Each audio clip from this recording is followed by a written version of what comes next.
आज की जो कहानी है उसे सुनने के बाद आप लोग चौंक जाओगे, हैरान हो जाओगे, परेशान हो जाओगे।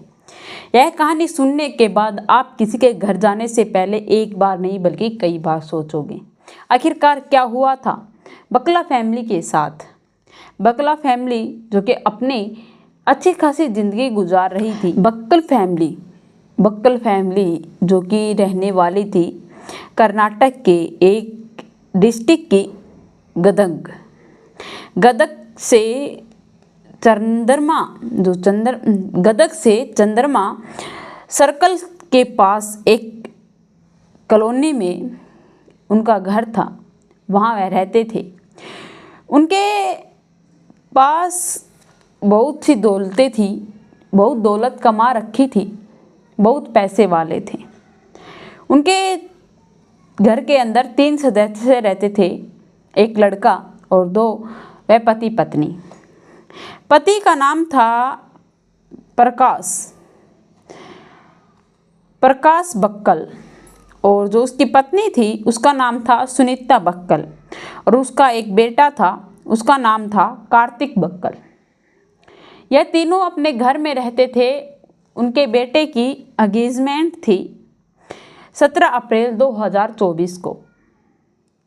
जब उनके बेटे की सगाई थी, एंगेजमेंट होती है, घर में खुशियों का माहौल छा रखा था। बहुत से रिश्तेदार आए हुए थे।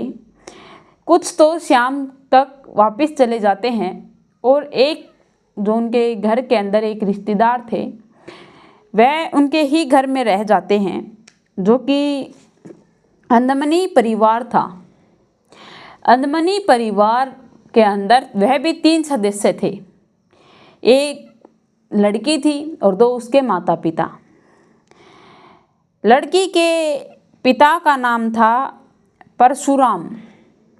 परशुराम अदमनी और उसकी माँ का नाम था लक्ष्मी अदमनी और उसकी जो बेटी थी उसका नाम था आकांक्षा अदमनी। वह लोग उस रात निकलते हैं, लेकिन वह ट्रेन छूटने के कारण वापस आ जाते हैं। जो वह आते हैं प्रकाश बक्कल के कहने पर वह वापस आ जाते हैं। वह उन्हीं के घर में रात भर ठहरने का इंतज़ाम कर लेते हैं। लेकिन उसी रात उन तीनों का मर्डर हो जाता है और मर्डर के साथ साथ जो तीनों उनकी फैमिली थी जो उनके घर में रह रही थी, जिनकी फ्लाइट कैंसिल होने के कारण उनकी जान के यूं दुश्मन बन गए। उसने जहाँ पर जो यह हादसा हुआ था उसके अंदर लक्ष्मी अदमनी और परशुराम अदमनी और आकांक्षा अदमनी और जो बक्कल परिवार था उसके अंदर से कार्तिक बक्कल की मौत हो जाती है। जो ऊपर वाला फ्लैट था वह वहाँ पर सो रहे थे, उसके अंदर उन चारों की किसी ने हत्या कर दी। और जब सुनील बक्कल रात को उठता है, रात के 2 बज रहे थे, वह अपनी पत्नी से कहता है सुनीता बक्कल को कि मेरे को टॉयलेट जाना है। तो उसकी भी नींद खुल जाती है। वह टॉयलेट जाने के लिए यूँ ही आगे कदम बढ़ाता है तो उसे बहुत से लोगों की आवाज़ आती है, पैरों की। वह पैरों की आवाज़ सुनते हैं तो उनके कमरे के ना तो कोई लोग लगा रखा था ना कुंडी लगा रखी थी। वह सुनते हैं तो बहुत से लोगों के जाने की पैरों की आवाज़ आती है। उसके बाद किसी की चिल्लाने की भी आवाज़ आती है और फिर वे तब नीचे आते हैं तो उनके पैरों की तब भी आवाज़ आती है कि बहुत से लोग जैसे कोई जा रहा हो। यह सब कुछ सुनकर वह लोग अपने जल्द से दौड़कर अपनी रूम की कुंडी लगा लेते हैं और वे कुंडी लगाते हैं। न जाने उनके मन में क्या चल रहा था, वह बाहर निकलकर नहीं देखते बल्कि अपने आसपास के लोगों को आवाज़ लगाने लगते हैं, पुकारने लगते हैं, ज़ोर ज़ोर से शोर मचाने लगते हैं। वह जो भी लोग थे वह लोग उनका भी दरवाज़ा खटखटाते हैं, लेकिन वह लोग दरवाज़ा नहीं खोलते। आसपास के लोग जब जग जाते हैं तो वह लोग भी डर जाते हैं, वह वहाँ से भाग जाते हैं। तब वह जाते हैं, आसपास के लोग आ जाते हैं। अब जो कि प्रकाश बक्कल था वह पुलिस को इन्फॉर्म करता है। पुलिस भी आ जाती है। पुलिस उन्हें दिलासा देकर बाहर निकालती है। रूम से वह बाहर भी निकलते हैं। आसपास के लोग भी आ जाते हैं। तो वह उपले फ्लैट पर जाते हैं, उपले फ्लोर पर जाते हैं तो वहाँ पर खून के पैरों के निशान जो कि फर्श के ऊपर छपे हुए थे, उन्हें देखकर चौंक जाते हैं। वह अंदर जब रूम में जाकर देखते हैं तो वहाँ पर जो नज़ारा आसपास के लोग और पुलिस इंस्पेक्टर साहब और जो बक्कल परिवार था, जो उसकी माँ और पिता दोनों जो देखते हैं, सुनीता बक्कल और प्रकाश बक्कल हक्का बक्का रह जाते हैं। वह देखते हैं कि एक तो उनका बेटा कार्तिक बक्कल वहाँ पर गिरा हुआ है, बड़े ही बेरहमी से उनका कत्ल किया गया था, और 3 जो कि उनके आदमनी परिवार के लोग रह रहे थे उनका भी उन लोगों ने हत्या कर दी, जान ले ली। उनका यह कहना है कि शायद हमारा बेटा ज़मीन पर हमला हुआ है, इनकी आवाज़ सुनकर यहाँ पर आया है, उन लोगों ने तब इस पर हमला किया है। लेकिन सोचने की तो यह बात थी कि वहाँ से कोई चीज़ चोरी नहीं हुई, तो आखिरकार वह लोग आए तो आए क्यों थे, और उन्होंने सबसे पहले ऊपर वाले फ्लैट पर ही हमला क्यों किया। पुलिस अपनी इंक्वायरी में जुट जाती है। मेन जो दरवाज़ा था उसे चेक करती है, कोई भी नुकसान नहीं पहुंचाया गया, अंदर से किसी ने खोला नहीं, तो लोग आए तो आए कहाँ से। जब घर के चारों तरफ घूमकर देखा गया तो वहाँ पर मिलता है क्या, एक पीछे से नाला जा रहा था, उस नाले के अंदर एक बड़े ही जोरदार धार का चाकू गिरा हुआ था। उस नाले के अंदर यह तो साफ जाया था कि जो लोग आए थे वो यहाँ ही से आए थे, उन्होंने पहले हमला किया और आते वक्त चाकू यहीं गिरा गए।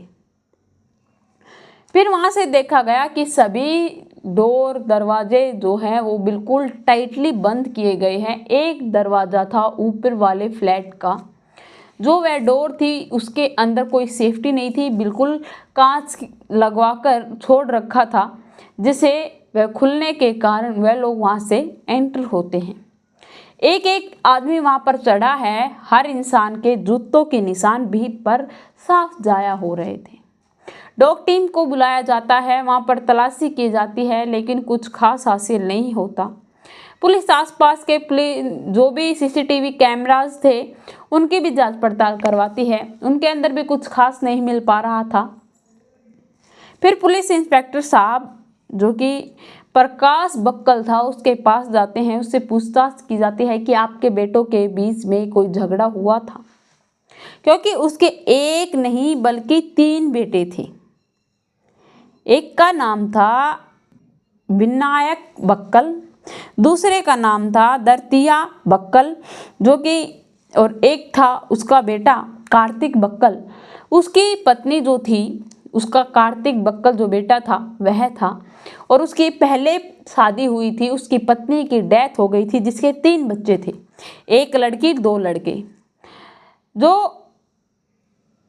विनायक बक्कल था वो सबसे बड़ा बेटा था, उसके बाद उनका दूसरा बेटा था दत्तरिया बक्कल, और उससे छोटी बेटी थी, और जब यह दूसरी जो इसकी पत्नी थी सुनीता, इसके हुआ था कार्तिक बक्कल। बहुत दिन पहले इन दोनों का झगड़ा होता है। झगड़ा होने के कारण जो विनायक बक्कल था उसके 3 वह परिवार में 3 लोग थे, 2 एक उसकी पत्नी और एक उसका बच्चा और एक वह, और जो दत्तरिया बक्कल था वह अकेला था। उसका पिता जो कि उनमें सभी में बांट कर ज़मीन का हिस्सा डाल देता है। उसके पापा के पास जो प्रकाश बक्कल था उसके पास बहुत सी प्रॉपर्टी थी, वह अपने बच्चों पर अलग अलग हिस्सा देकर उन्हें फिनिश कर देता है, अलग कर देता है। अब जो कार्तिक बक्कल था वही उसके साथ रहा करता था, 2 बच्चे थे, वह उससे दूर रहा करते थे, उसके पास नहीं रहा करते थे। लेकिन जो प्रकाश बक्कल था वह यह सभी लोगों के साथ जो भी दुर्घटना हुई उनके जो भी पोस्टमार्टम करवाने के लिए जीएमएस हॉस्पिटल में एडमिट करवाया गया, उनकी जांच पड़ताल करवाने के लिए। जो आगे की कार्रवाई पुलिस ने की वे बड़ी ही सख्ताई से की। इन सभी को देखकर पुलिस को यही लग रहा था कि लूटपाट का चक्कर है। लोगों को, जो भी वह आए थे, उन्हें मौका नहीं मिला, जिसके कारण वह खाली हाथ चले गए। जो कि उनका एक बेटा था जो कि कार्तिक बक्कल से बहुत ज़्यादा चिढ़ता था।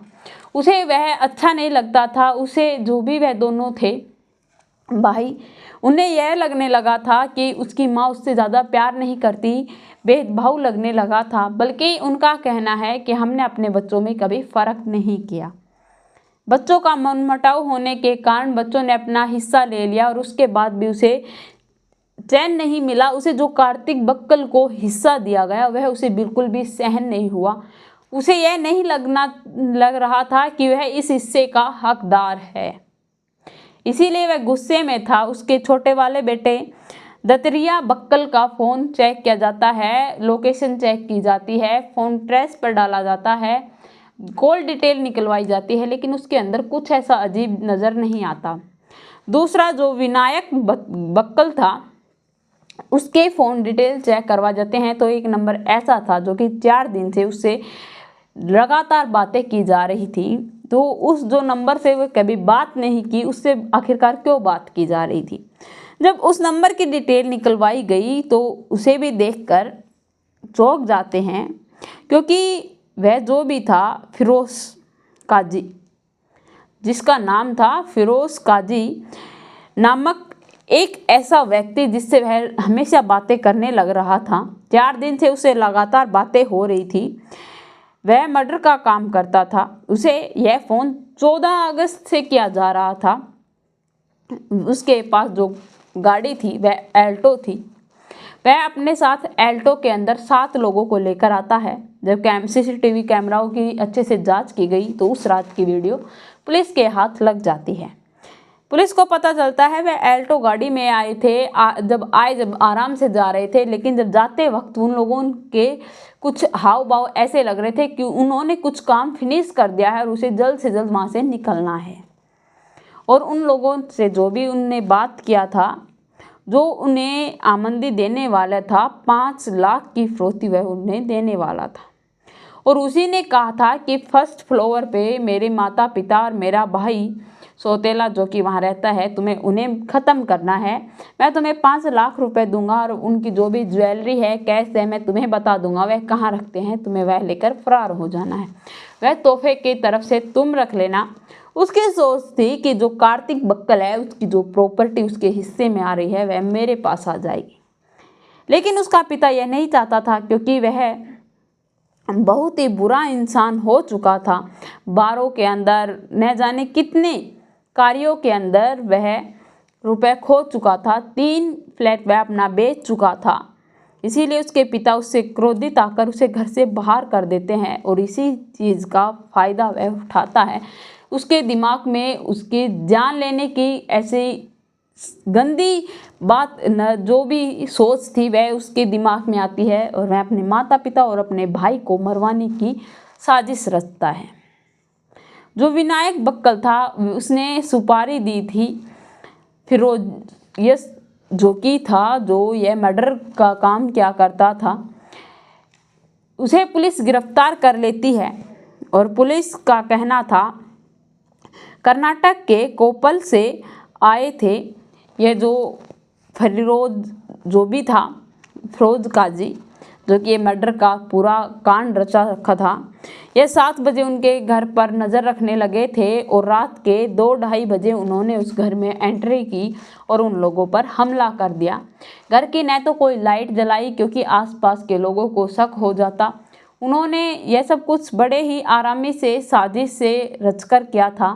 और जो वह प्रकाश बक्कल और सुनीता बक्कल अंदर रह गए थे तो वह उसका भी डोर बहुत ज़ोर से बजाते हैं, लेकिन वह खोलते नहीं। वह शोर मचाने लगते हैं तो वह डर जाते हैं और वहाँ से भागना ही सही समझते हैं, क्योंकि वह सोचते हैं कि विनायक बक्कल ने हमें कहा था कि 3 लोगों की मौत के घाट उतारने हैं ऊपर वाले फ्लैट में जो हैं, लेकिन हम लोगों ने तो 4 की हत्या कर दी है। अब हमारा जो काम था वह तो हो गया, अब वह आगे वाला जाने या पीछे वाला, हम पकड़े जाएं उससे अच्छा है हम यहाँ से भाग जाएं। वह वहाँ से भाग जाते हैं और फरार होने के बाद पुलिस अपनी इंक्वायरी करती है। पुलिस ज़्यादा दिन नहीं लगाती, बल्कि यह 24 अप्रैल को पुलिस यह केस सोल्व कर देती है और उन लोगों को सज़ा दिलवाती है और उनका जो बड़े वाला बेटा था उसे भी गिरफ्तार किया जाता है। जब उसके माता पिता को पता चलता है तो वह बड़े ही दुख हो जाते हैं कि हमारा जो बच्चा था वह ऐसा भी कुछ कर सकता है। उसके मन में भी कुछ ऐसी भावनाएं आ सकती हैं, क्योंकि हमने कभी उसे सौतेला नहीं माना और हमें उसे कभी उसकी माँ की कमी महसूस नहीं होने दी। उसके पिता बड़े ही दुखी होते हैं, बहुत रोते हैं कि उसने कैसा कदम उठा लिया। उसके छोटा एक लड़की है, उसकी पत्नी का अब क्या होगा। वह उसकी बेटी और पत्नी को अपने पास रखता है, लेकिन बेटे को सज़ा दिलवाता है ताकि उसकी जो यह सोच थी यह बदले और वह अपने किए की माफ़ी मांगे और अपने किया जो भी उसने किया है उसका गुनाह जो उसे है करना है, जो उसने गुनाह किया है उसकी सज़ा उसे ज़रूर मिलनी चाहिए। तो आप लोगों को ये बक्कल परिवार की कहानी कैसी लगी कमेंट में लिखकर ज़रूर बताना। मेरे चैनल को सब्सक्राइब करना, नोटिफिकेशन को ऑन करना ताकि ऐसी हर वीडियो जल्द से जल्द आप लोगों तक पहुंच पाए।